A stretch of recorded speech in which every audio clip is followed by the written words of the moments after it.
बची हैं भाई।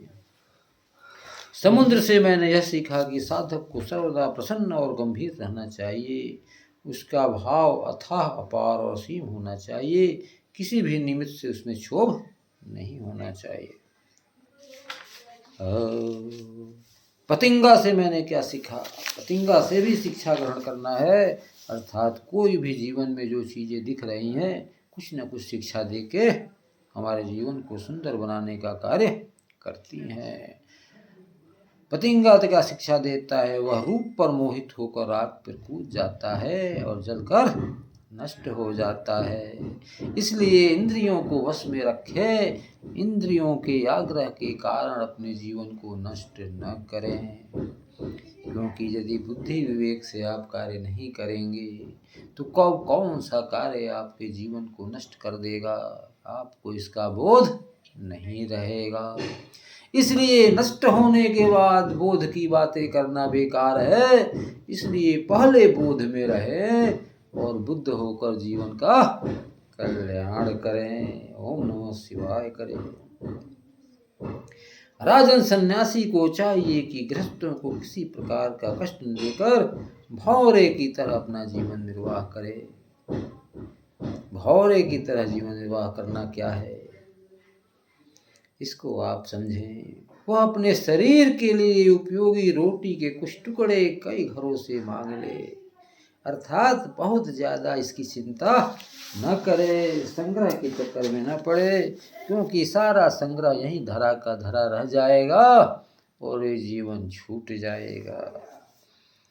जिस प्रकार भौरा विभिन्न पुष्पों से, चाहे वे छोटे हों या बड़े हों, उनका सार संग्रह करता है, वैसे ही बुद्धिमान पुरुष सभी शास्त्रज्ञों से, सभी शास्त्रों से उनका सार प्राप्त करते हुए जीवन को सुंदर और शोभित बनाता है। अब मधुमक्खियों से शिक्षा क्या ग्रहण कर रहे हैं? सन्यासी को सायंकाल अथवा दूसरे दिन के लिए भिक्षा का संग्रह नहीं करना चाहिए, अर्थात संग्रह के कारण उससे विकार पैदा होता है, और विकार पैदा होगा तो मोह पैदा होगा, मोह पैदा होगा तो आपका ध्यान भटकेगा। जो आपका अपना कल्याण पे ध्यान होना है वो आपको कल्याण से हटकर वस्तु पे ध्यान केंद्रित हो जाएगा और वहीं आपके जीवन का उद्देश्य बदल जाएगा। और हाथी से क्या शिक्षा मिलती है? सन्यासी को कभी पैर से भी काठ की बनी हुई अर्थात मोह माया में नहीं पड़ना चाहिए।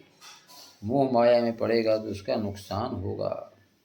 इस प्रकार से करते हुए सारी शिक्षाओं का सार देते हुए दत्तात्रेय जी ने सभी गुरुओं की प्रशंसा किया और कहा कि हमें मछली से भी शिक्षा ग्रहण करनी है। मछली में कांटे में लगे हुए मांस के टुकड़ों के लोभ के कारण मछली अपना प्राण गंवा देती है।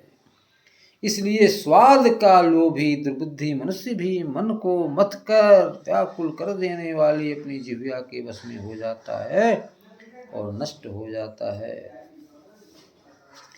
इसलिए मनुष्य को जितेंद्रिय होना चाहिए, अपने में विवेक का सदैव भाव रखना चाहिए और जीवन की नश्वरता को महसूस करते हुए इस नश्वर इंद्रिय जगत के उपभोग सामग्रियों से अपने संबंध को तोड़कर परम परमात्मा परमेश्वर के ध्यान में अपने हृदय को लगाना चाहिए और हृदयस्थ ईश्वर से मन को जोड़ते हुए मन को परम पिता परमेश्वर में स्थापित कर आनंद से आनंदित होना चाहिए।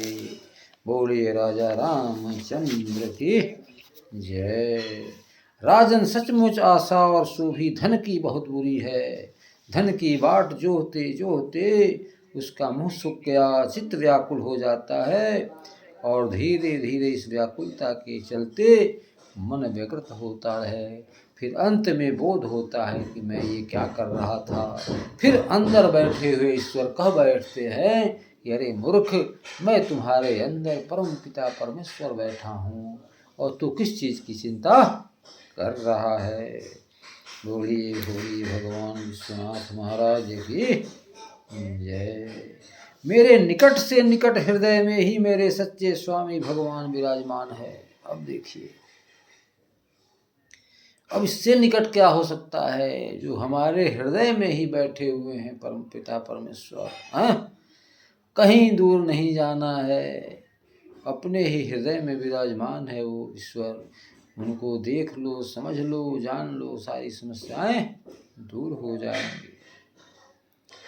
वे वास्तविक प्रेम, सुख और परमार्थ का सच्चा धन भी देने वाले हैं। जगत के पुरुष अनित्य हैं और हमारे परम पिता परमेश्वर सदा के लिए सदा रहने वाले शाश्वत और सत्य और नित्य हैं।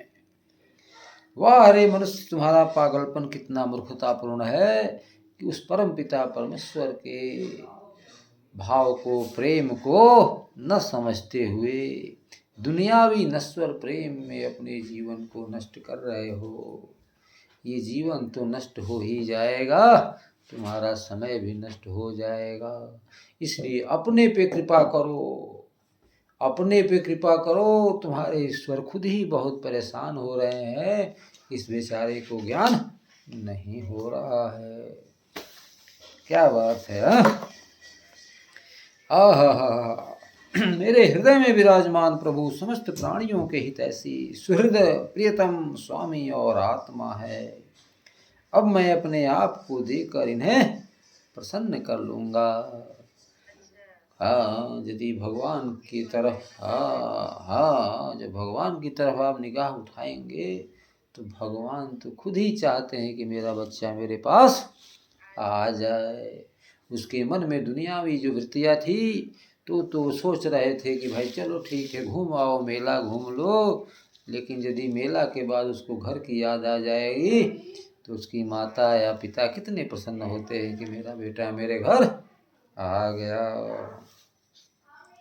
अवश्य ही मेरे किसी शुभ कर्म से विष्णु भगवान मुझ पर प्रसन्न हो जाते हैं और सारी समस्याएं दूर होकर हम आनंद के भाव में मग्न हो जाते हैं। अरे हरि के भजबत हरि हो जैब, हरि के भजबत हरि हो जैब, हरि हरि करते हरिहर होई जैब। बोलिए राजा रामचंद्र की जय। काम हो गया पूरा ना। यही कह जाला बाबा आशुतोष भगवान की जय। बोलिए।